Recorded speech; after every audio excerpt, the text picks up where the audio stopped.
terhormat Bapak Kiai Haji Ahmad Muafid, disilahkan.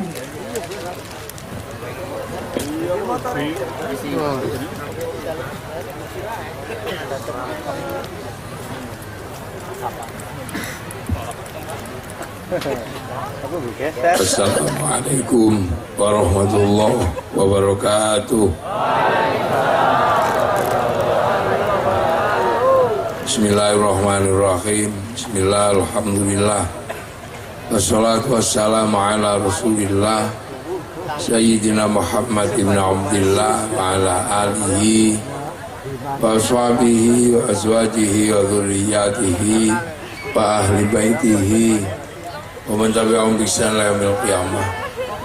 Para alim, para ulama, para kiai, para sepuh, bini sepuh, susipun Pak Lurah kang kula hormati sedaya perangkat, Pak Camat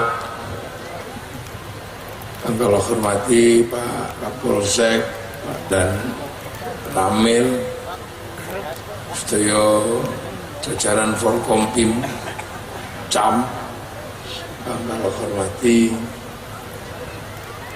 sedaya pengurus organisasi yang kang kula hormati, organisasi sosial, organisasi keagamaan kang hadir kang kula hormati, para hadirin wal hadirat ingkang nulya, alhamdulillah kita niki termasuk duwe para sesepuh, para leluhur ingkang saged merenahke anak putu kanthi sae. Kita niki enggak ada tiang-tiang tuwa rumiyin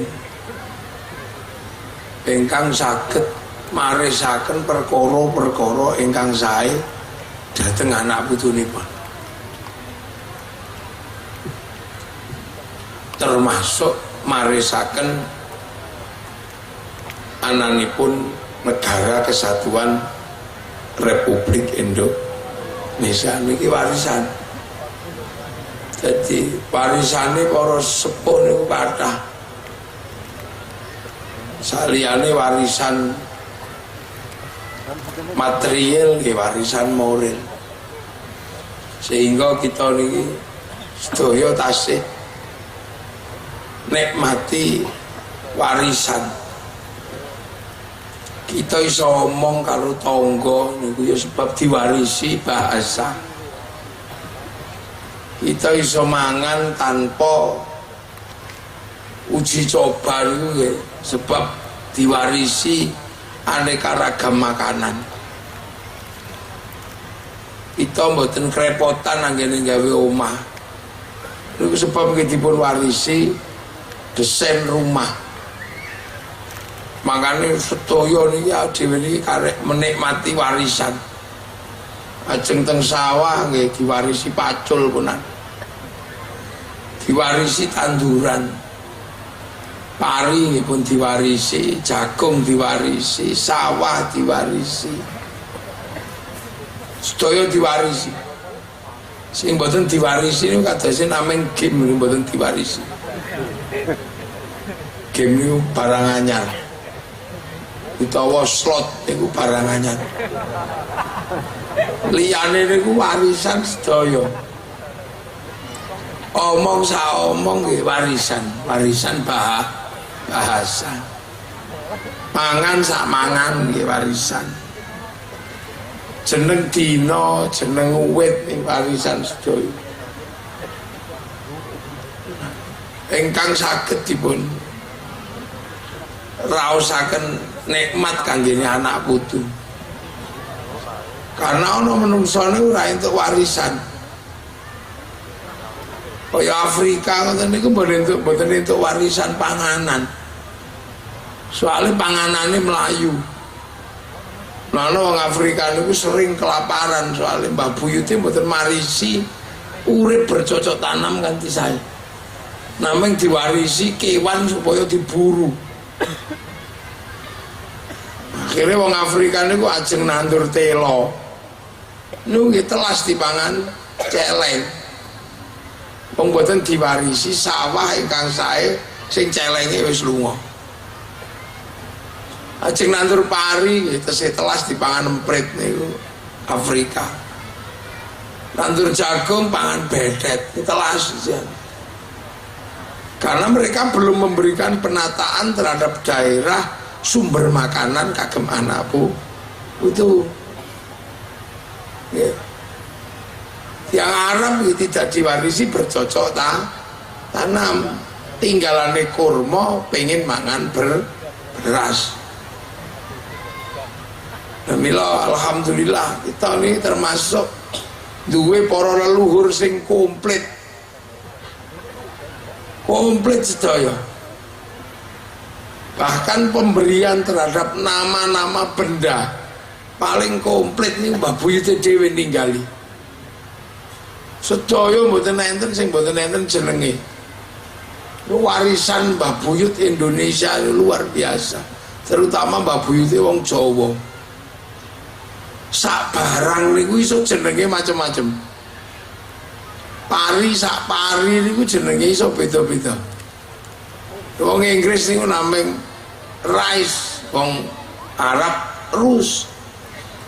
Wong Jawa niku komplit. Sik cilik ning sawah jenenge wine. Dene pun gedhe pari. Nek pun dipanen gabah. Wite damen. Nek pun digiling beras. Nek cuwil-cuwil menir. Nek dintang sego. Nek dibuntel godhong lontong. Buntel janur kupat. Siji tok upah. Silite gosong intip. Komplit wong ngono terus. Jadi dinamika warisan luar biasa. Tinggali warisan luar biasa. Mulane termasuk kiai niku kudu pinter teng mriki. Soale warisane kathah. Teng Arab niku nek warisan kewan niku nggih paling nameng bahas unta, bahas wedhus ngono tok. Sapi ra ketok. Lebaran tekan mriki untuk warisan garangan, terenggiling, macam-macam bulus. Teng mriki bahas woh-wohan. Ini namanya kurma, delima. Mriki niku ana kesemek, ana duren, ana ciplukan, warisane akeh. Kono diwarisi demit iki namanya ghost, zombie, jin. Warisan demit mriki niku Lampung kathah. Gendruwo, wewe gombel, sundel bolong,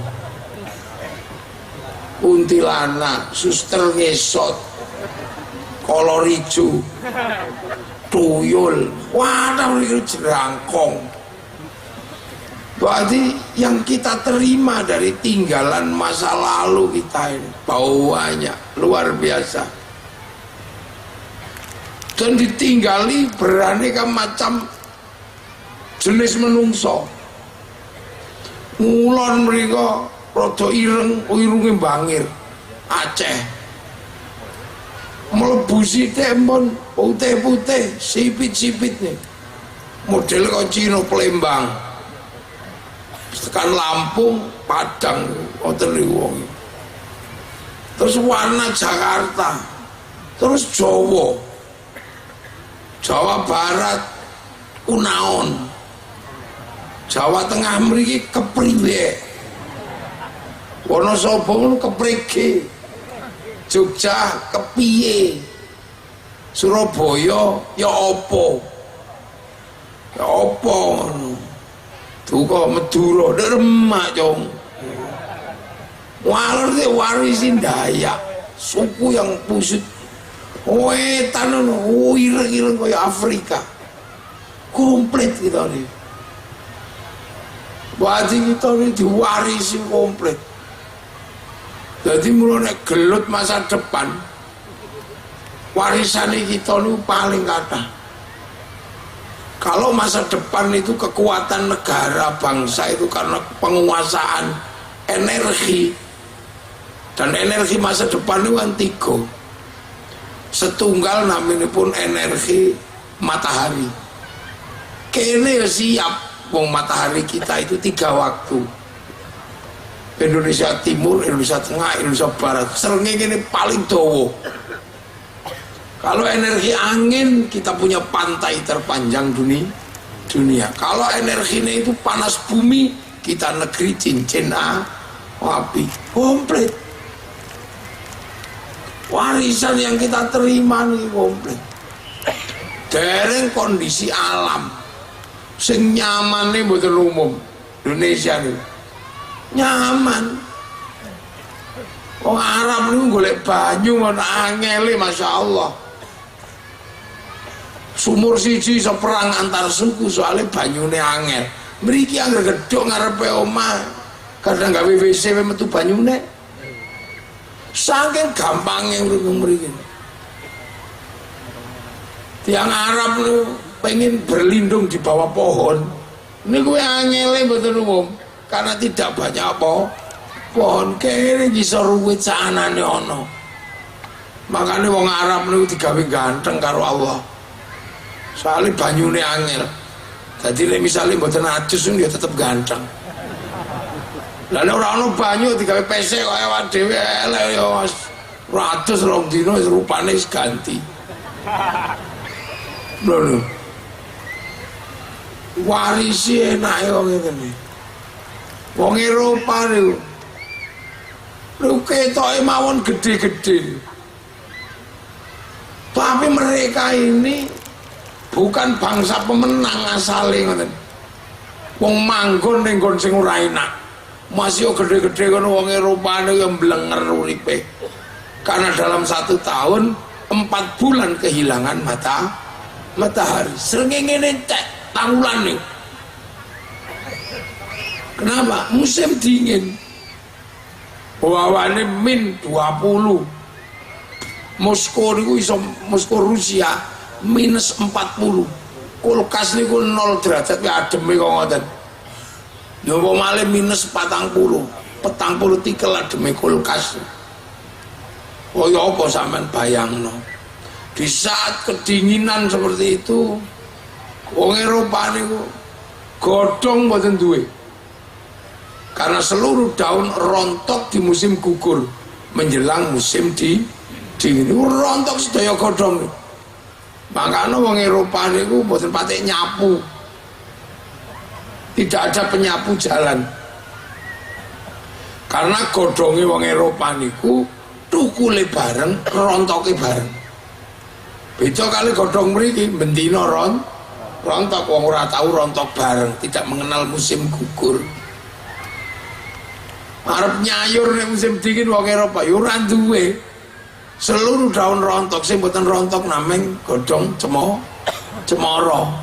Mula bulan Desember yang dihias untuk hari raya Natal itu daun cemara.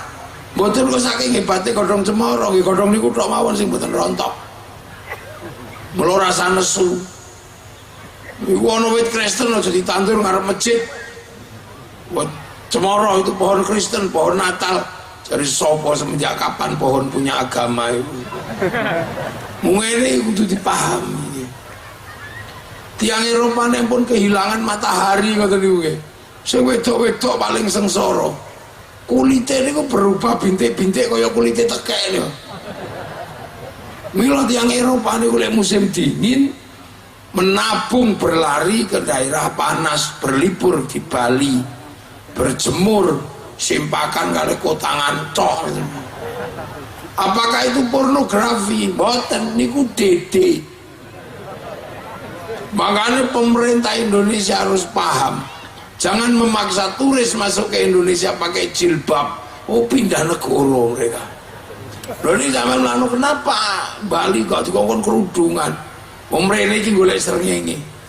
Sementara kita setiap hari dapat matahari ngono gaya. Neng di delok matahari terbit. Alasan pacaran aneh-aneh. Kalau orang Eropa musim dingin cari matahari dimanapun. Makanya ketika matahari terbit mereka sangat senang. Maka mereka punya tradisi menunggu matahari terbit, menghantar matahari tenggelam. Orang Eropa pun musim dingin, kalorinya harus banyak panganannya. Makanya daging diawetno, nggih, susu diatosno jenengane keju, susu dibosokno jenengane yogurt. Untuk bertahan di musim dingin. Lah sampean saumur-umur lu mangan kopi si urip. Betapa indahnya hidup di Indonesia. Coba sampean delok. Wong Eropa nek musim dingin niku nek mboten ngangge pemanas, mati kademen. Sebab itulah maka dulu mereka datang ke Indonesia mencari rempah, bukan mau berdagang, tapi mau mencari kehidupan. Kalau musim dingin butuh pemanas, musim panas butuh pendingin. Mula sampai saat ini perang teng Timur Tengah dalangi wong Eropa. Untuk apa? Merebut minyak. Sebab listriknya tidak boleh mati, teknologinya tidak boleh berhenti untuk bertahan di musim dingin. Niku. Lah kita ora adem, ora panas. Teknologine napa? Ya sarung niku mawon cukup. Nek kademen kemulan sarung, nek kepanasan kebut-kebut sarung. Anduk sarung. Negeri paling enak kita ini. Cina, napa wong kok sipit-sipit ngeten iki? Soalnya kalau musim dingin, saljunya turun, mataharinya keluar, silaunya luar biasa. Saking silau ini suwe-suwe kriyip-kriyip ini. Tur wong Cina niku manaan. Diuncali kathok nang meteng. Makanya penduduknya sekarang 2 miliar orang. Sementara Cina dino niki 1 juta gandum per hari, 1 juta kilogram gandum per hari sudah tidak terpenuhi. Ayo. Makanya wong Cina niku nek mangan awet, gandum digawe mie, wis ngono disumpit wadahe ciut supaya awet. Coba lek mangan dicawuk kaya wong Banyumas bubar. Dilok wadahe. Mangane babi ning ngono. Kenapa? Karena kalau kambing gak cukup. Kambing niku pentile loro anake siji. Karena babi niku pentile 12 anake 30. Awet. Ngene iki kudu paham. Mila Allah nami ngendikake wa ja'alnakum syu'uban wa qabaila lita'arafu. Aku bikin kalian berbangsa-bangsa dan bersuku agar pengertian. Pengertian apa? Betapa Allah ini adil. Mula ning kono digawe gedhe, digawe ayu. Afrika digawe ireng. Soale singone kathah. Nek digawe putih diuber singo arep mlayu nendi.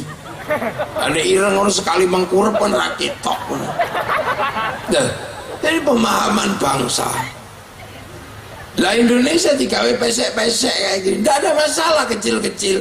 Tapi Allah menempatkan kita di belahan buminya yang terbaik, namanya Indonesia. Mulane berarti bangsa kita ini sebenarnya awalnya adalah bangsa pemenang. Kenapa? Karena menempati panggonan enak. Wong ini menangan panggonane mesti enak. Ono desa kok enak, ono mbiyen Mbak Buyute menangan. Ono desa miring-miring ning dhuwur gunung ngene serae ning urip apa-apa campur munyuk mesti Mbak Buyute ora patek menangan yo nggih. Nggih. Ngene Pak Bawala Semalang miring-miring ngono. Ngene nah. Jadi wong Eropa niku mbiyen yo ora patek menangan, makanya dia menempati tempat yang enggak enak. Wong Afrika ora patek menangan. Wong Jepang ora patek menangan. Ngoten. Lah kita ini menempati tempat terindah. Berarti Mbah Buyute dhewe mbiyen iki yo menangan. Makanya bisa menempati tempat yang sangat indah. Sing saben ana wong pengen mara jak perang kalah. Lho. Makane babuyute dhewe iki bangsane enak, uripe enak, pengen mangan apa wae ana. Wong Eropa ono pengen mangan gandum nandure angel.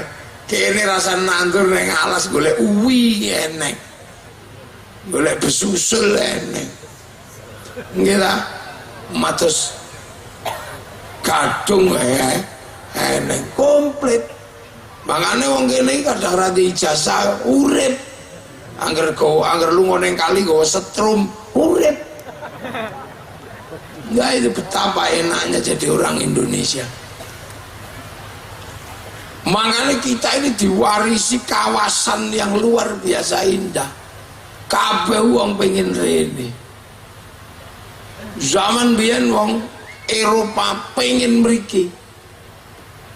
Sampai mengirim utusan naminipun Bartolomius. Tiang Yunani dikirim untuk mencari tanah surga. Wow, armadanya dari Yunani sana berlayar ke seluruh dunia cari kawasan surga. Mereka menyebut kawasan surga itu dengan nama Jabadiu, sehingga akhirnya dikenal dengan nama Jawa Dipa. Karena bagi orang sana yang namanya surga, matahari selalu ada sepanjang waktu, daun tidak pernah rontok, air tidak pernah mengering, hawa tidak panas, tidak dingin. Itu bukan Eropa, itu Indonesia. Lu ngoten. Makanya begitu tiang Romawi gagal, Eropa gagal, budal meriki tiang-tiang India. Lahirlah kerajaan-kerajaan besar. Ada Kutai Kartanegara, tahun 400 onten Tarumanegara, tahun 600 kawasan ini dan sekitarnya berdiri kerajaan Mataram teng Dieng sakiwa tengene ngoten niku. Tahun 1200 berdiri kerajaan Singasari, sebuah kerajaan besar yang pernah menguasai 2/3 dunia, bahkan pernah menaklukkan bangsa penakluk dunia. Arab ditaklukkan Mongolia, Mongolia menaklukkan Cina, Mongolia menaklukkan Eropa. Tapi begitu Mongolia ngirim utusan namanya Menci untuk menaklukkan bangsa Nusantara, ditantang sama Kertanegara, habis perang di Selat Malaka. Satu-satunya bangsa yang pernah menghancurkan Mongolia adalah bangsa Nusantara, namanya Singasari. Ya. Betapa ini orang tidak boleh lupa. Jadi memang ceritanya Mulan, ceritanya Samkok gitu, kalah kuat dengan cerita Singasari, mampu menaklukkan Mongolia. Begitu. Wah, di bangsa kita ini bangsa yang kuat dari dulu. Kanjeng Nabi lahir 571, tahun 400 sudah berdiri kerajaan Tarumanegara di Nusantara. Nah, ketika mereka punya bangunan-bangunan besar, kita juga punya bangunan besar. Ada Borobudur, ada Prambanan, dan kita bangunan-bangunan itu lebih besar daripada bangunan candi yang ada di India maupun yang ada di Thailand. Artinya peradaban kita peradaban besar dari dulu. Makanya kalau orang lain membanggakan bangsanya, saya juga bisa membanggakan bangsa saya. Kami punya Indonesia, kami punya sejarah yang sama. Mereka punya kisah cinta Romeo Juliet, Arab punya Kais dan Laila, Cina punya Sampai Ingtai, bangsa kami punya Ande-Ande Lumut. Orang Eropa punya ibu tiri kejam dalam kisah Cinderella, kami punya bawang putih, bawang merah. Di sana ada orang kuat namanya Samson, kita punya Bantung Bondowoso. Kono duwe kewan iso ngomong dalam kisah kura-kura ninja, kita punya Kancil Nyolong Timun. Apa yang tidak kita miliki? Tuh. Ini yang kadang dilupakan sama anak-anak sekarang. Malam hari ini kita mengadakan acara, ada sholawatan di sini tadi. Alat musiknya komplit terbang, ada gitar, ada organ. Itu alatnya orang-orang hari ini yang digabung dari alat Arab, alat Cina sama alat Indonesia. Tapi mohon dicatat, orang Arab punya alat musik namanya terbang, terbuat dari kayu dan kulit. Kayu karek ngetok, kulit karek beleh, templek no paku. Eropa punya alat musik namanya gitar, kayu karo tali, kayu karek ngetok, tali karek nemplek no. Mudah membuatnya. Tapi bangsa ini punya alat musik namanya gamelan, terbuat dari logam. Artinya hanya bangsa yang menguasai ilmu pertambangan maju dan punya penguasaan metalurgi yang mapan mampu membuat alat musik dari logam.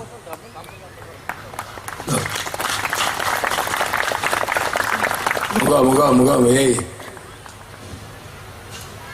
Jadi jangan dikira bangsa kita ini bangsa kecil. Lewat begini. Ya lewat begini mbak. Jangan lewat muter, bon ya.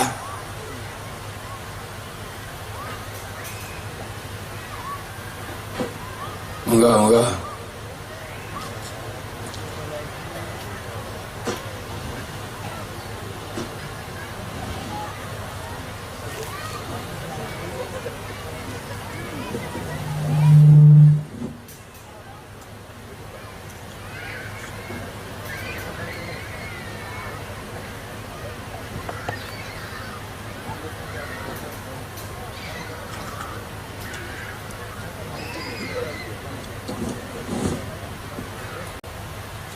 Jadi kita punya bangsa ini, jangan dikira kita ini punya bangsa itu kalah dengan bangsa yang lain. Makanya begitu bangsa ini didatangi hampir semua bangsa, dipikir bangsa ini cilik-cilik, kecil-kecil, ditindas, tapi tunggu. Akhirnya begitu mereka mulai menindas bangsa ini, perlawanan terjadi di mana? Sulawesi dipimpin oleh Sultan Hasanuddin. Di Maluku ada Patimura. Di Jawa Barat ada Sultan Ageng Tirtayasa. Jawa ada Sultan Agung, ada Pangeran Diponegoro. Di belahan bumi yang Jawa pulau yang lain ada Pangeran Antasari di Kalimantan. Ada Sisingamangaraja di Batak, ada Sultan Mahmud Badarudin di Palembang, Raden Inten di Lampung, Gusti Ngurah Rai ada di Bali. Semua melakukan perlawanan dan pemberontakan sampai akhirnya bangsa ini bisa dimerdekakan karena direbut dari para penjajah dan menjadi catatan dunia. Sampai hari ini belum ada lagi terjadi satu-satunya bangsa yang merdeka karena merebut kemerdekaannya dari penjajahnya dengan cara perang. Itu adalah bangsa Indonesia. Satu-satunya bangsa yang merebut kemerdekaannya dengan perang itu adalah Indonesia. Akhirnya kita punya negara, kita punya bangsa, punya nation state atau kekuatan negara yang bisa berimbang dengan bangsa lain. Bangsa kecil seperti Brunei punya kerajaan yang dipimpin seorang raja. Malaysia punya yang di Pertuan Agung. Singapura punya perdana menteri. Inggris punya perdana menteri. Amerika punya presiden.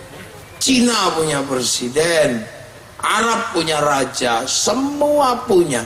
Dan bangsa ini juga punya. Akan tetapi ada keunikan yang luar biasa. Ternyata bangsa ini lebih canggih ketika membangun bangsa. Buktinya apa? Arab satu bangsa, pecah puluhan negara. Eropa satu bangsa, pecah puluhan negara. Afrika satu bangsa, pecah puluhan negara. Cina satu bangsa, pecah beberapa negara. Tapi kita puluhan bangsa, suku dan agama mampu bersatu dalam satu negara, kesatuan Republik Indonesia.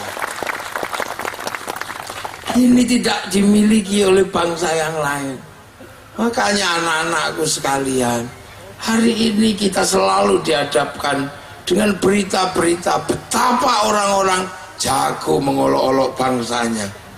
Punya presiden jelek, punya TNI jelek, punya polisi jelek, punya budaya nggak ada yang bagus, semua dianggap jelek.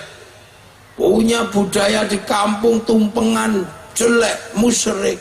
Punya keris, musyrik. Punya ingkung, bid'ah. Punya bendera musyrik. Ini kadang kita ini pusing akhir-akhir ini. Sementara bangsa-bangsa yang lain membanggakan bangsanya luar biasa. Amerika betapa bangganya dia dengan bangsanya. Kemanapun dia selalu kibarkan bendera Amerika. Selalu ceritakan bahwa Amerika punya namanya Declaration of Independence, landasan hidup bersama. Film-film mereka membangkitkan semangat Amerika. Mulai dari Wild West sampai The Last of the Mohican, dia bikin secara besar. Anak-anak muda dijelaskan betapa kuatnya bangsa Amerika. Amerika mulai kalah dengan Vietnam, mereka nggak boleh malu bikinkan film Rambo 1 sampai 6. Ketika Amerika ditekan sama Cina secara spiritual, mereka nggak boleh malu pada bangsanya, bikinkan American Shaolin, American Kung Fu. Begitu mereka ditekan sama Jepang, mereka bikin American Samurai, American Ninja. Bahkan samurai terakhir dari Amerika namanya Tom Cruise dalam film The Last Samurai. Bangsa Jepang nggak boleh malu dengan bangsanya, dibikin film-film tentang semangat Bushido, semangat samurai. Bahkan peristiwa perang antar generasi Tokugawa dan restorasi Meiji difilmkan untuk anak-anak dalam film Samurai X dengan tokohnya Rurouni Kenshin. Cina nggak pernah malu dengan bangsanya, bangkitkan dari ular putih sampai ular hijau, dari Wung Fei Hung sampai Sun Gokong, tidak pernah malu mereka dengan sejarah bangsanya. Malaysia menyongsong masa depan bangsanya, bahwa mereka sadar tidak boleh lagi ada keributan sesama anak bangsa, karena Malaysia ada beberapa bangsa yang tersisa di dalamnya. Ada orang-orang India, ada orang-orang Cina, dan ada orang-orang Indonesia. Maka Malaysia serahkan kembali kepada Si Upin dan Si Ipin, agar Si Upin dan Si Ipin tidak mengulang perang antar sesama anak bangsa. Dia harus tahu bahwa di dalam bangsa Malaysia ada bangsa India. Maka yang namanya Upin Ipin dibikinkan tokoh India kecil namanya Jarjit. Dia gak boleh lupa ada anak-anak Cina, bikinkan tokoh kecil namanya Mei Mei.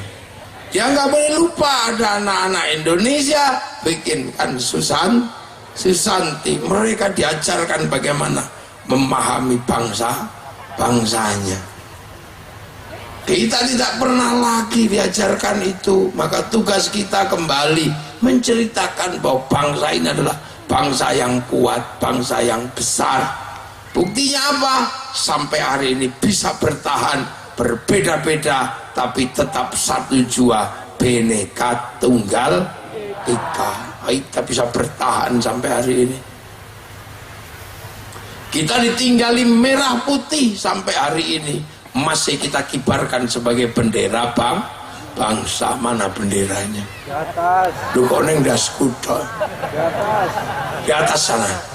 Nah itu merah putih, itu lambang kebangsaan kita. Untuk punya merah putih itu nggak main-main, itu sekarang paling 50.000. Tapi waktu perang kemerdekaan punya merah putih itu nyawa jutaan rakyat Indonesia dikorbankan demi kibaran merah putih.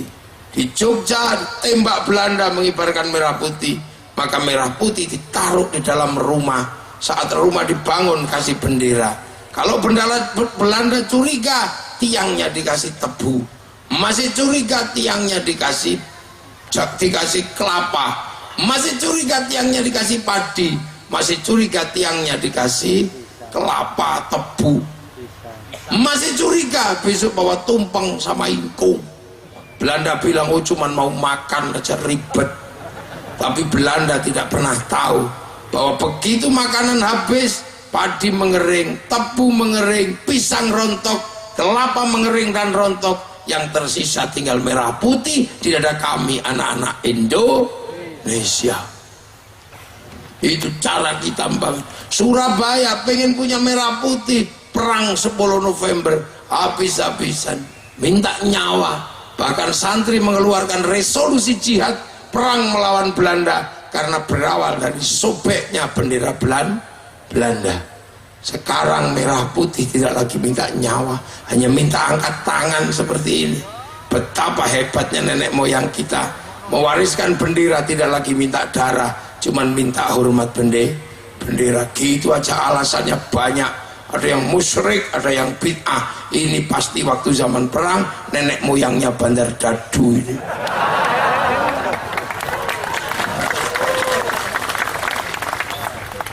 Ini mesti Bandar Dadu, kalau enggak Jeragan Slot itu. Lah itu kita punya. Sekarang orang lebih membanggakan bendera Filistin. Iya, Filistin memang menghadapi masalah, tapi Filistin juga punya masalah dalam negeri. Begitu mereka merdeka, mereka tidak rukun sesama pasukan kemerdekaan. Hizbullah, Fatah sama Hamas tidak rukun, tapi kita setelah perang kemerdekaan, pasukan kemerdekaan rukun menjadi satu dalam TNI dan Polri. Itu bedanya kita dengan mereka. Jadi jangan membanggakan bangsa yang lain. Kita punya bangsa sendiri, kita memiliki semuanya. Bahkan racian bangsa ini luar biasa, beratnya luar biasa, karena harus meramu puluhan suku, bangsa dan agama menjadi satu negara kesatuan Republik Indonesia. Makanya hari ini bangsa kita menjadi bangsa yang semakin hari semakin kuat, semakin hari semakin maju. Hari ini negara kita punya kereta cepat. Seluruh negara Asia Tenggara kagetnya luar biasa, karena negara pertama yang punya kereta cepat di Asia Tenggara adalah Indonesia. Punya jalan tol terpanjang se-Asia Tenggara adalah Indonesia. Dan tidak pernah bermasalah dengan kekurangan pangan adalah Indonesia. Bahkan kita sedang menjadi sorotan beberapa negara karena kita berani melakukan langkah yang luar biasa, memindah ibu kota negara dari Jakarta ke Kalimantan Timur, kawasan IKN. Kenapa harus pindah? Karena Indonesia dijajah sama Singapura dan Malaysia. Inggris melakukan kejahatan waktu terhadap Indonesia. Singapura dan Malaysia adalah anaknya Inggris, dia Commonwealth, maka oleh Inggris dikasih 1 jam lebih awal dari waktu Jakarta. Kita jam 9, sana jam 10. Padahal teori bujur dan teori lintang mestinya kita jam 9, sana jam 8. Tapi Inggris memberikan Singapura dan Malaysia 1 jam lebih awal dari waktu Jakarta. Artinya apa? Bursa efek dan pasar uangnya buka 1 jam lebih awal daripada bursa Jakarta. Kita dirugikan karena pasar pagi seperti ibu-ibu kalau terlalu kesiangan cuman dapat barang yang jelek. Saham yang terbaik sudah habis di pasar Singapura dan Malaysia, saham jelek baru masuk Jakarta.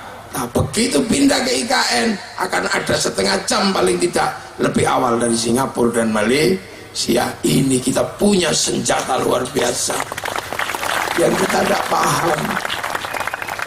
Kita ini memilih orang dari 250 juta, hampir 300 juta orang, memilih satu orang untuk menjadi presiden Indonesia, namanya Presiden Joko Widodo. Tapi di saat presiden ini memimpin, kadang kita iseng lebih percaya pada orang yang tidak ada yang milih sama sekali.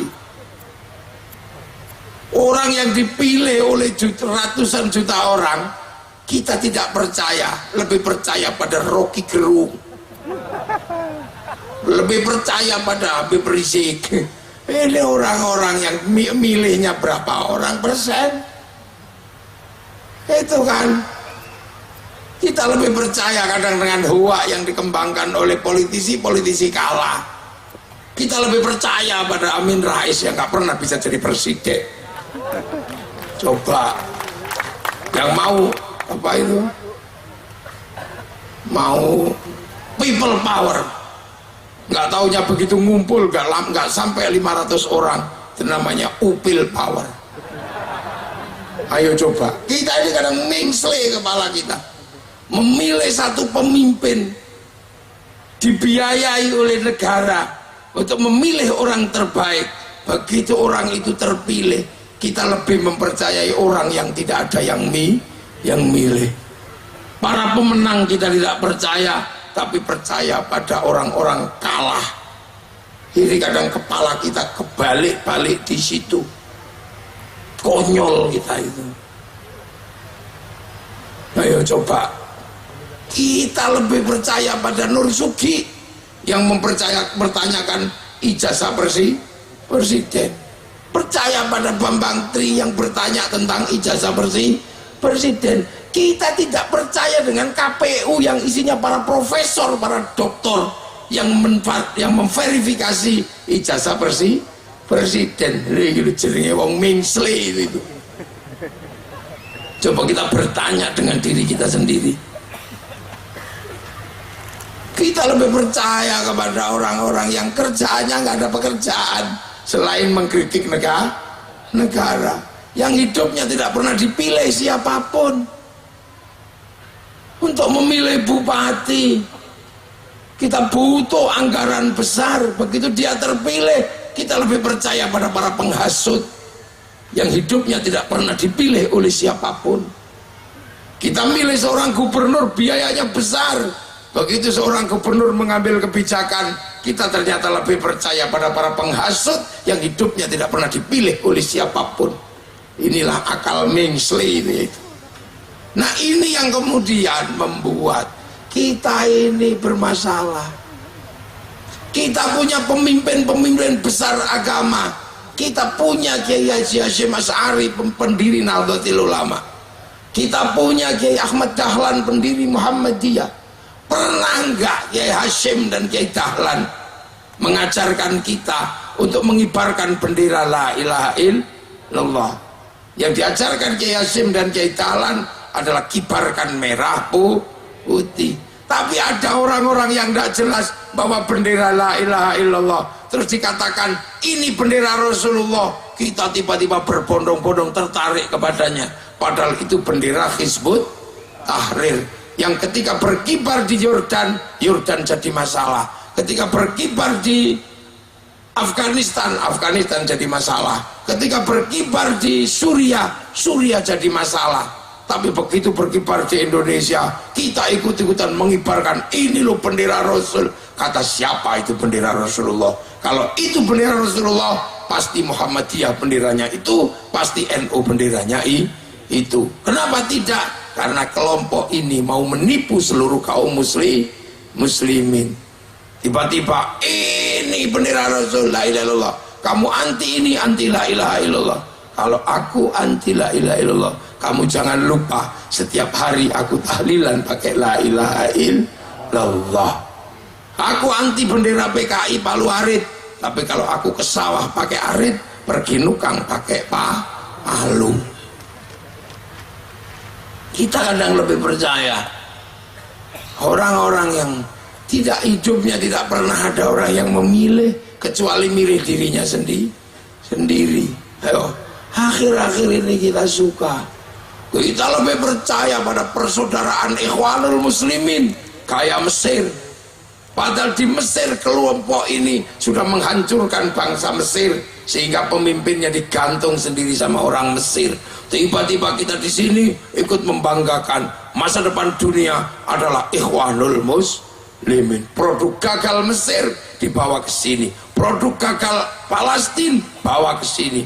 Kadang kita lebih suka mengumpulkan produk gagal. Tidak hanya di dalam masalah-masalah yang serius, bahkan masalah gaya, kita terkadang mengumpulkan produk gagal.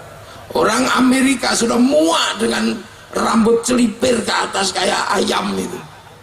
Tiba-tiba di sini dipakai lagi sama anak-anak, lama-lama mereka juga sadar nggak cocok karena setiap hujan rambut mereka jatuh. Kita lebih suka dengan produk-produk yang gagal. Akhir-akhir ini kita lebih suka mengolok-olok bangsa sendiri. Ketika presiden kita dibanggakan di forum-forum internasional, kita mempercayai para pecundang kita ngolok-ngolok presiden Indonesia. Kalau bukan kita yang membanggakan bangsa Indonesia, siapa yang akan membanggakan Indonesia? Mungkinkah orang Malaysia membanggakan Indonesia? Mungkinkah orang Amerika membanggakan Indonesia? Kalau bukan kita, siapa? Presiden kita, lurah kita, camat kita adalah para pemimpin-pemimpin bangsa yang kita harus menghargainya. Karena dengan kita menghargai para pemimpin kita, orang lain akan menghargai bangsa kita. Baru kita bisa berdiri tegak dengan bangsa lain. Kita nggak pede, kita nggak percaya. Di saat ada orang-orang mengatakan Islam yang benar seperti ini, Islam yang benar seperti ini, kita uji di lapangan. Orang ribut jenggot itu di Afghanistan tembak-tembakan sampai hari ini nggak selesai. Orang ribut khilafah sampai sekarang di Timur Tengah nggak selesai. Sehingga bangsanya tercerai-berai, tapi kita tidak pernah ingat dan kita selalu menutup mata. Kita lupa dengan Islam di Indonesia, bahwa setelah ditinggal Rasulullah, Islam yang ke Eropa macet, Islam yang ke Afrika berhenti tidak bergerak, yang ke Cina tidak bergerak, yang ke Eropa berhenti, Rusia berhenti, tapi Islam yang bergerak ke Indonesia tumbuh subur menjadi kekuatan muslim terbesar dunia. Hari ini ada di Indonesia. Kita nggak pede. Kita selalu membayangkan pengen menjadi Islam seperti orang mana, sehingga ketika datang kelompok-kelompok membawa ajaran mereka, kita melupakan kiai-kiai kita, melupakan ulama-ulama kita, seolah-olah ulama-ulama kita kelasnya di kelas 2, padahal ulama-ulama mereka jarang yang mampu membangun kekuatan bangsa dan negara, jarang yang mampu membangun kekuatan muslim menjadi kekuatan terbesar di dunia. Tapi orang-orang Indonesia, ulama-ulama Indonesia mampu membuat Indonesia menjadi kekuatan muslim terbesar di dunia. Orang sholat paling banyak Indonesia, masjid paling banyak Indonesia, orang haji paling banyak Indonesia, antrinya sampai 50 tahun. Kita lupa, sampean punya ulama-ulama di kampung-kampung itu yang hebat-hebat, yang mampu membangun persatuan. Makanya sekarang pertemuan sufi dunia di Indonesia, pertemuan ulama-ulama dunia ada di Indonesia, karena mereka mengagumi Indonesia, sementara kita mengagumi bangsa yang lain. Apa enggak geblek ini namanya? Ya gemblung namanya. Kenapa? Rubes itu ya, rugi besar. Ini yang kadang kita lupa. Kita punya pesantren-pesantren besar, tapi kita membanggakan pesantren di luar yang tidak punya hasil peradaban apapun. Bangsanya tetap nggak maju, negaranya terbelakang, tapi kita selalu membanggakan. Mereka berbicara tentang kekuatan Islam, kebaikan Islam, tapi mereka gagal membangun bangsa dan negara. Ini yang kadang kita ini lupa. Kita ini menjadi bangsa yang nggak pede, bahkan sampai tingkat buah kita nggak pede. Sudah tahu jambu itu lahir di sini, besar di sini, dikencingi anak-anak kita tiap hari. Begitu besar jambu Bangkok. Ayam gede dikit, ayam Bangkok. Yang asli sini tinggal gula Jawa, pedus Jawa. Kita lupa bahwa kita punya segalanya. Kita selalu membayangkan jadi orang lain. Kulit kita coklat, pengen putih kayak orang Eropa. Padahal orang Eropa pengen kulit coklat sama kulit hitam sampai mereka berjemur. Kita jadi korban iklan cantik itu putih. Akhirnya kita beli pemutih. Begitu sudah putih beli penghilang koreng. Setelah itu pengen pakai legin. Akhirnya beli pelangsing. Murahan perutnya sakit. Begitu sudah putih kita pengen kelihatan bagus pakai baju you can see. Sendalnya kurang tinggi pakai sendal jinjit. Rambutnya merah, kacamatanya diubun-ubun. Cantiknya luar biasa. Tapi semenjak itu nggak mau lagi ke sawah, nggak mau lagi nyusuin anak. Anaknya pasrahkan sapi, sawahnya serahkan sama industri. Kemudian kita habis makan dari situ, akhirnya kita jual diri kita sendiri. Jangan salah sampai ini bangsa. Jadi memahami kemerdekaan adalah memahami betapa nenek moyang kita sanggup mendirikan sebuah bangsa dengan perjuangan yang luar biasa. Jenderal Sudirman pergi perang dengan paru-paru satu. Sakitnya kayak apa orang dengan paru-paru satu, tapi memimpin angkatan bersenjata berperang melawan Belanda. Kita malu hari ini sama para pahlawan karena ternyata kita lebih picik luar biasa. Sakit gudeg aja BPJS belum turun, ributnya luar biasa. Ayo, betapa malu kita sama pendiri bangsa. Raja Jogja punya Raja Hamengkubuwono, punya tanah dari Bagelen sampai Ponorogo. Begitu NKRI memanggil, diserahkan tanahnya untuk NKRI. Tanah yang begitu luas. Raja Solo, Raja Cirebon, Raja Aceh, seluruh raja-raja Nusantara menyerahkan tanahnya untuk NKRI. Kita kegusur 1 meter, ribut sampai Mahkamah Agung. Itu menandakan bahwa kita memang tidak punya jiwa bangunan bangsa. Malu kita kalau minta surga sebagaimana para syuhada. Bung Karno, seandainya beliau mau, maka beliau lebih mudah hidupnya. Dengan cara apa? Menjadi pegawainya Belanda.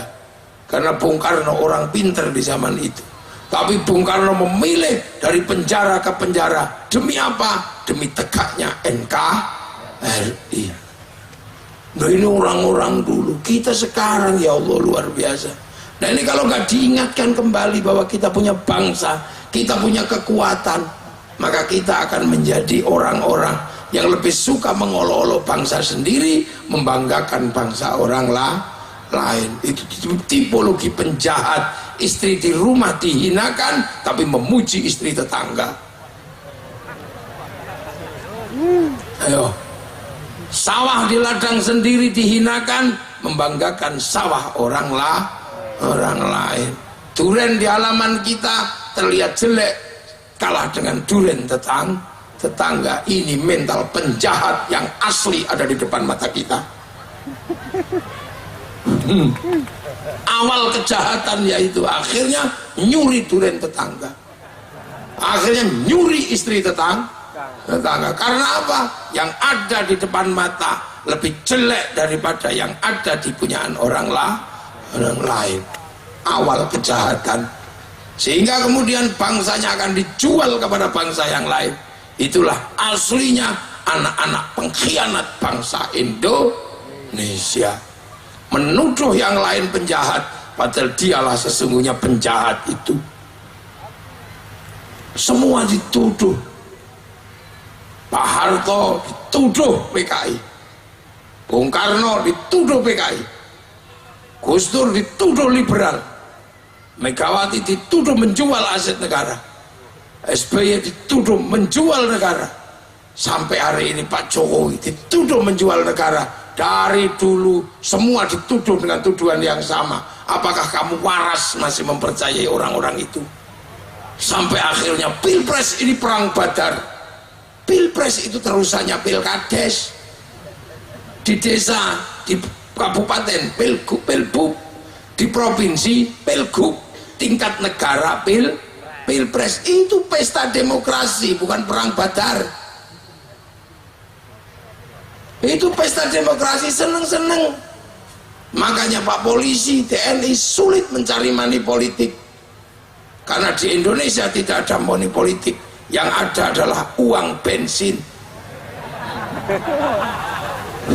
Kalau diterima masjid namanya sumbangan, diterima kiai namanya bisyaro. Kita pesta demokrasi itu sampai ini perang Badar apa? Sampai ada yang berdoa, kalau tidak kau menangkan kami, aku khawatir tidak ada yang menyembahmu, dasmu itu. Dan kita bisa lebih senang yang model begitu. Akhirnya kita olok-olok TNI, kita olok-olok Polri, yang setiap hari kita menikmati hidup karena kekuatan TNI Polri. Lu jangan salah, ini negara. Kita selalu begitu dari dulu. Durian tetangga lebih bagus. Akhirnya pencuri durian, pencuri istri orang. Itu awal dari kejahatan. Nah, kita selalu, makanya akhir-akhir coba lihat apa saja dijelek-jelekkan. Presiden melakukan ini dijelek-jelekkan, negara melakukan ini dijelek-jelekkan. Yang menjelek-jelekkan itu juga. Kenapa menjelek-jelekkan? Karena mereka orang-orang kalah. Coba kalau mereka menang, sama saja. Pasti apa? Berjuang untuk yang terbaik buat bangsa Indonesia. Makanya pada tahun 48, ketika Hitler jatuh, Bung Karno harus memilih apakah ikut Amerika apa ikut Soviet. Bung Karno mengatakan, tidak, kami tidak ikut Soviet, kami tidak ikut Amerika, kami akan berada di tengah-tengah ini semua, kami non-blok. Intelektualnya ditanya, lantas kalau non-blok, kita ideologinya, cara membangunnya seperti apa? Apakah kita akan menduplikasi Eropa? Dijawab dengan tulisan yang indah, salah asuhan. Apakah kita akan mencontoh cara-cara orang Belanda? Tidak. Dijawab dengan tenggelamnya kapal Van der Wijk. Apakah kita akan mencontoh gaya Arab? Tidak. Di bawah lindungan Ka'bah. Apakah kita akan membangun dengan murni cara Indonesia? Tidak juga seperti itu. Itu namanya Siti Nurbaya, hebat nenek moyang kita. Tapi kehebatan itu hilang. Karena apa? Ada orang-orang yang selalu membanggakan bangsanya orang, lupa bangsa sendiri. Itu kalau mati nanti, di dalam kubur akan didatangi para pahlawan, digedok kepalanya, dibiti, kata orang Banyu. Kita biti kayak nyong dibiti, dicotos, enggak, rap-rap peduk mendoan, dirujak kayak kue. Nah ini semuanya. Begitu mereka membanggakan bangsanya, maka di dunia masa depan semua negara itu bangkit. Akhirnya Jepang karena bangga dengan bangsanya, begitu pabrik berdiri, maka produksi dibeli oleh dalam negeri, anak-anaknya membeli. Amerika mencintai bangsanya, beli produk bangsanya.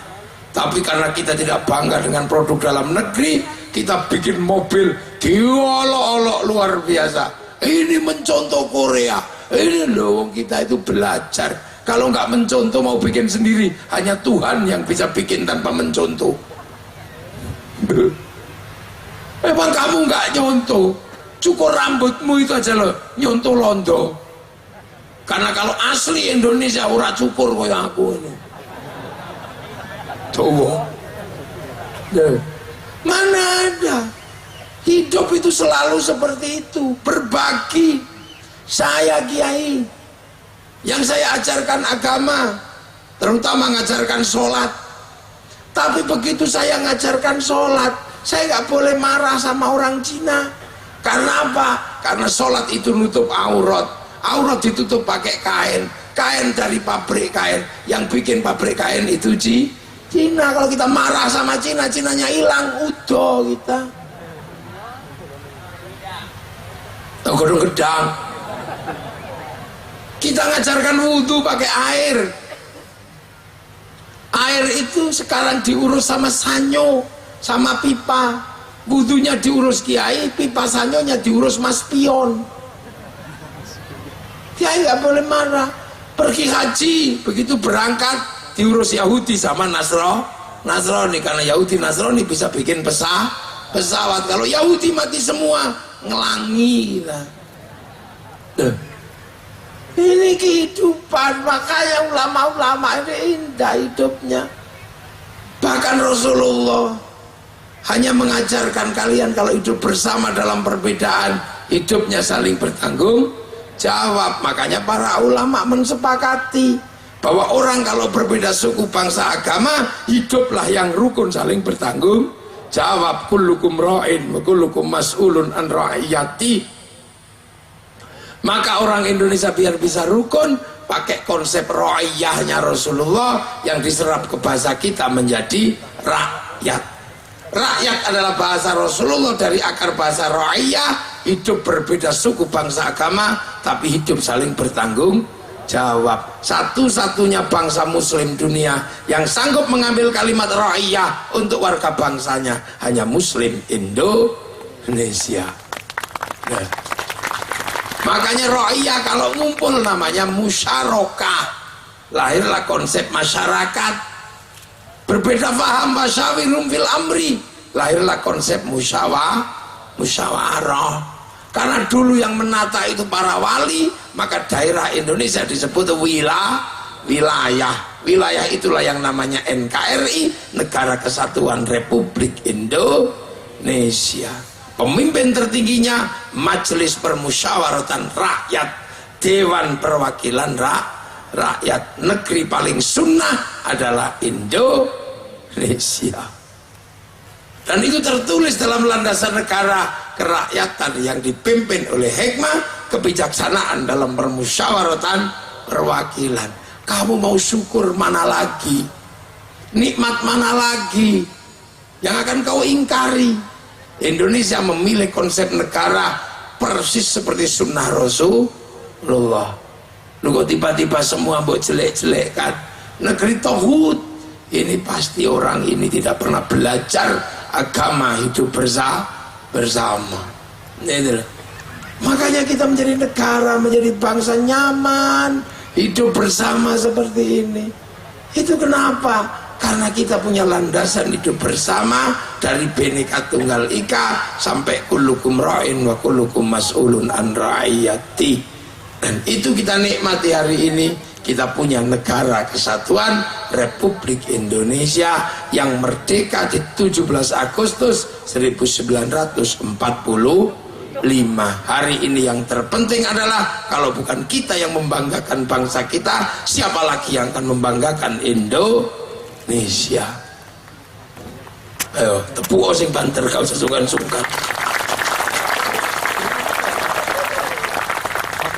Jangan kita ditipu oleh gelandangan-gelandangan yang hidupnya selalu menjelek-jelekkan orang lain, menjelekkan pekerjaan orang lain, sementara dia pernah mengajukan diri menjadi bagian dari pilihan, tapi tidak ada yang memilih.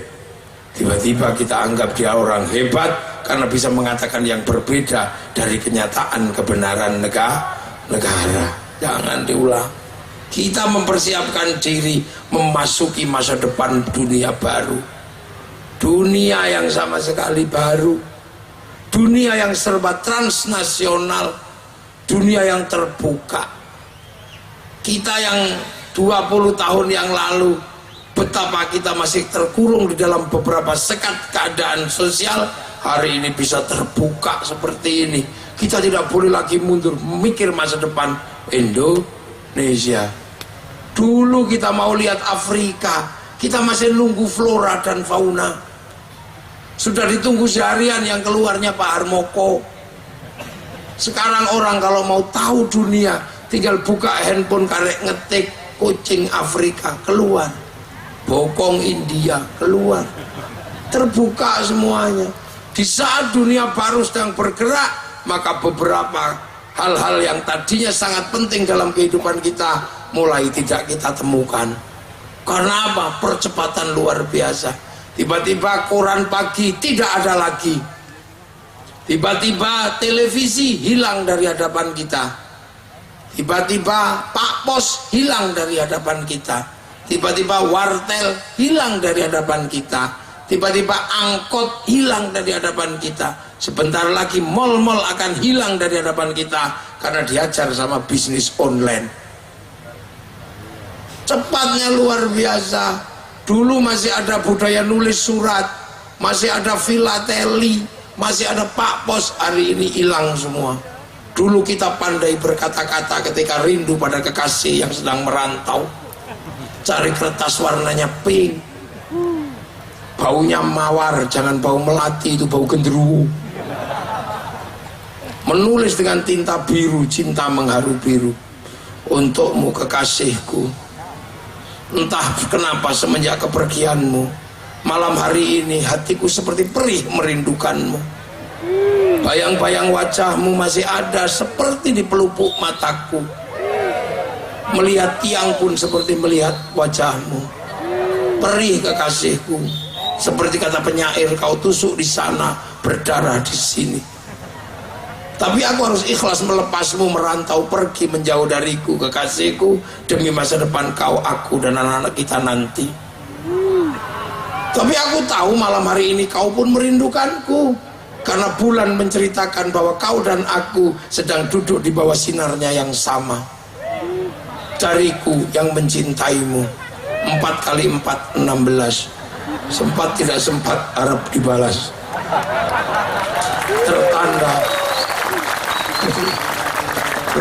Tertanda min. Terus kita datang ke kantor pos, ngambil perangko plot. Masuk pos, ada dek undawin. Tiba-tiba sekarang itu hilang semua karena cinta hanya mengandalkan handphone. Cukup foto ya tidak, kalimatnya juga nggak panjang, cukup mah. Itu belum 20 tahun hilang. Dulu kita bangga punya anak cantik karena anak-anak kita diantri oleh anak-anak orang lain apel malam minggu. Kita gagah bertanya, siapa kamu? Namamu siapa? Dari mana? Bapakmu siapa? Kerjaanmu apa? Itu nggak usum sekarang. Kita cegat di depan pintu, anak kita video call.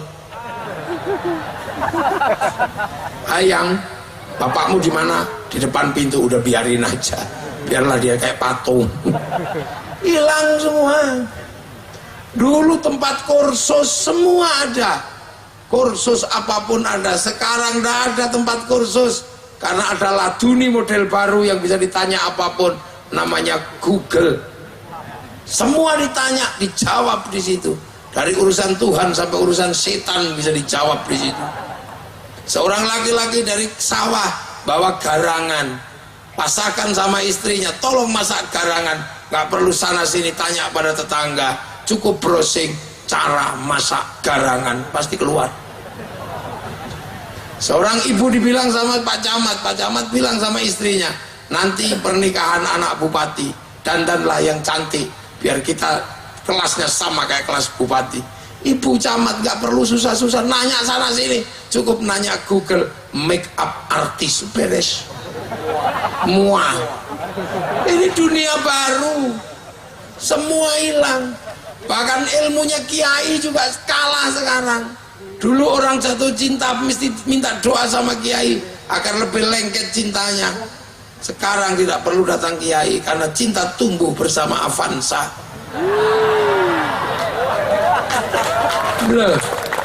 Dulu kiai sakti banyak yang datang karena butuh kekuatan nempeleng orang bisa pingsan.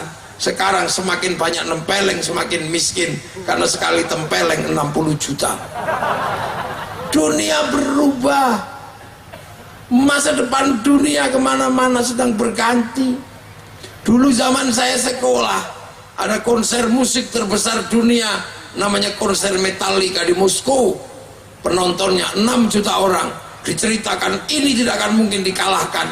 Ternyata begitu corona kalah sama BTS. Sekali konser yang nonton 100 juta orang lebih, seminggu 4 kali, sebulan 16 kali. Saya hitung selama 1 tahun keuntungan BTS, uang dunia yang ditarik sama BTS punyanya Korea sebanyak 1.250 triliun. Kita jual apa ke seluruh dunia? Getuk, mendoan, mau jual apa kita kepada dunia internasional? Orang Korea sudah jual makanan Korea, orang Jepang jual makanan Jepang, orang Amerika jual produk Amerika. Kita mau jual apa? Mundul. Apa itu mundul Pak Camat? Utelo, rambak. Loh, kita mesti mikir itu. Karena kalau sampean mikir itu ketemu jalannya, duniamu akan berubah. Orang mikir tae aja kayanya luar biasa, bikin pabrik pempes itu karena mikir tae. Loh ya, itu karena mikir tae. Lah sampean jijik dengan tae, ya nggak pernah berpikir apa-apa. Orang mikir sama aku tak kotoran kuping, bikin pabrik cotton bud. Orang mikir gudale untu, bikin pabrik odol sama sikat. Kita nggak pernah mikir, cuma mikir kambing tok. Nah, mikir apa coba sampean? Orang mikir mencret bisa pabrik obat mencret. Orang mikir kasihan nggak bisa bisa bikin pabrik dul kolak. Orang mikir perempuan cantik bisa bikin pabrik idep skincare. Idepnya ditambahin ngebiok itu. Kita nggak pernah mikir apa-apa. Bangsa yang lain mikir tuh sok gigi, mikir macam-macam. Nah itu pentingnya kita berpikir tentang masa depan. Jangan berpikir mundur ke sesuatu yang kita nggak bisa menghindarinya. Dunia ekonomi sudah maju ke depan, kita masih berpikir bank haram. Akhirnya kita terjebak. Begitu sampai mengatakan bank haram, jangan pernah pakai uang, karena seluruh uang produksi bank. Uang bukan produk KUD. Sampai kalau pergi haji jangan pakai bank, bayarlah uangmu ke pilotnya kalau mau. Jangan baca Quran, karena seluruh percetakan Quran utang bank sebelum dibeli oleh negara. Makanya hati-hati. Rokok haram, orang sudah maju begini masih mengatakan rokok haram. Ikut polanya kiai. Kalau ada ngerokok ditanya, kenapa kamu ngerokok? Karena saya nggak ngerokok, pusing kiai, wajib. Kenapa kamu nggak ngerokok? Kalau ngerokok, kiai, pusing, oh haram. Loh gitu, enak. Sementara kondisi realnya, rokok mensubsidi negara 475 triliun cukainya masuk negara. Kalau rokoknya kamu haramkan, ada 475 triliun uang haram masuk APBN. Artinya APBN-nya menjadi haram, untuk membangun haram, untuk bangun jalan-jalannya haram. Maka orang yang mengharamkan rokok dosa lewat jalannya pemerintah. Mikir maju ke depan. Arab Saudi aja maju mikirnya. Ketika dia nggak sanggup menampung jumlah tamu dari beberapa negara, dia panggil perempuan Amerika yang kalau mana-mana nggak pernah pakai celana dalam, namanya Paris Hilton, suruh bikin hotel Hilton. Dunia seperti itu sekarang. Perempuan kita menjadi cantik karena perusahaan Prancis pinter bikin bedak. Kalau bedak Banyumas dipakai rusak semua karena beras diteplok blunteng kabeh. Mulai berpikir beras kencur atau bedak. Ini dunia baru. Makanya kiai nggak dikira-kira, jelek, lo tenang, kiai itu bukannya nggak ngerti, tapi kiai ngomong umat. Kita ngomong umat, jelek-jelek ini Surya NU, umatnya ada. Lah sampean kadang ada ulama-ulama yang umatnya ada, berasal dari organisasi-organisasi yang ada, tapi lebih percaya pada ustadz freelance. Umatnya like and subscribe. Nah ini mulai. Nah inilah. Jadi hal-hal seperti ini belajar, ya. Handphone yang sampean pegang itu menghantarkan kebaikan, bukan semakin menjauhkan dari kebaikan. Bukan menambah dosa, tapi menambah pahala. Kita setiap hari share fitnah yang keluar dari orang-orang kalah. Kalau yang kita share presiden jelas bisa kita share. Kenapa? Dia terpilih oleh ratusan juta orang. Nah sementara kita lebih percaya pada orang-orang yang pilpres kalah. Para pecundang percaya sampean goblok gitu. Punya istri lebih percaya kepada belantik sapi. Ya, salah sampean. Istrinya nggak dipercaya, lebih percaya pada tukang fitnah. Padahal ada orang-orang yang tidak mau memelihara kambing tapi pingin kambing. Akhirnya setiap ada kambing dibilang anjing. Kok anjingmu bagus? Anjing ini kambing. Jalan ke pasar, lu kok anjingmu bagus? Disampu berapa kali? Ini kambing bukan anjing. Sampai di pasar, ku beli anjingmu ya. Waduh, udah 3 orang ngomong anjing ini. Berarti jangan-jangan anjing. Pukul dulu pantatnya mestinya. Dia mbek apa gugup. Jangan langsung diserahkan sama belantiknya itu. Matek sampean. Nah kadang kita ini mengingatkan kayak gini terus susah. Seperti kiai mengingatkan santrinya mau ke pasar. Betul, ketemu kiainya, mau kemana le? Mau jual kambing yai. Oh ya, tak tunggakan, insya Allah laku. Alah kambing kok pakai insya Allah yai. Kalau nggak laku mahal ya tak jual murah. Mau jual aja kok pakai insya Allah. Sampai di pasar ada kerusuhan, kambingnya hilang. Begitu pulang ketemu kiainya, gimana kambingmu laku nggak? Insya Allah hilang kiai. Nanti kalau kita sudah kehilangan bangsa, kayak Timur kena Hoa, sampai sekarang menjadi beban bangsa yang gagal. Oh coba, beberapa negara gagal. Suku Rohingya gagal menjadi bagian dari Myanmar karena dia merasa tetap sebagai orang Bangladesh. Suku Uighur gagal menjadi orang Cina karena tetap dia merasa menjadi orang Turki. Orang-orang hippies gagal menjadi manusia merdeka karena mereka mengingkari kesepakatan negara di Eropa. Suku Kurdi tidak punya negara karena mereka tidak pernah mau masuk negara, merasa mereka adalah bukan bagian dari negara Arab. Hari ini mereka terlunta-lunta. Maka menjadi kebahagiaan luar biasa kita punya bangsa dan negara. Dan hari ini perlindungan terbesar kepada manusia adalah perlindungan bangsa dan negara. Dan kita punya Indonesia. Kita peringati kemerdekaan ini. Dan kita ternyata punya masa lalu, bukan bangsa kecil dan bukan bangsa gagal. Kita ternyata bangsa besar, sehingga kebesaran bangsa kita di masa lalu hari ini kita bisa nikmati menjadi bagian dari kebesaran bangsa di masa depan. Selamat ulang tahun buat NKRI yang ke-78. Semoga menjadi baldatun thayyibatun wa rabbun ghafur. Assalamualaikum warahmatullahi wabarakatuh. Bismillahirrahmanirrahim.